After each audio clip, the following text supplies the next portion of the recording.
Абай Құнанбаев. Өлең сөздің патшасы, сөз садасы. Өлең сөздің патшасы, сөз садасы. Қиыннан қиыстырар еді данасы.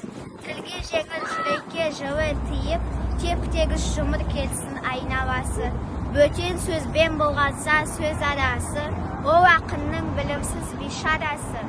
Айтушы мен тыңдаушы көбі надан, бұл жұрттың сөз танымас бір парасы. Әуелі хаят хадис сөздің басы, қосарлы бейіт мысал келді арасы. Қисымен қызықты болмаса сөз, неге айтсын пайғамбармен оны аласы. Мешіттің құтпа оқыған ғұламасы, мәнажат уәлилерден зайнағасы.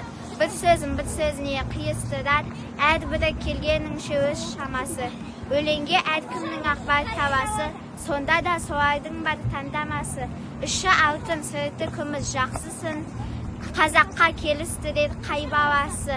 Ақыл сөзге ынтасыз жұрт шабандап, көнгенім ақ жүр сенлеп, жұрт табандап. Жұрт табандап, кісім сіңген жеп кетер білімсіз көп, жіберсем өкпелеме көп жамандап. Инсап, ұят, ар намыс, сабыр талап, бұларды керек қылмас ешкім қалап. Терең ой, терең ғылым іздемейді, өтірік пен өсекті жүндей сабап.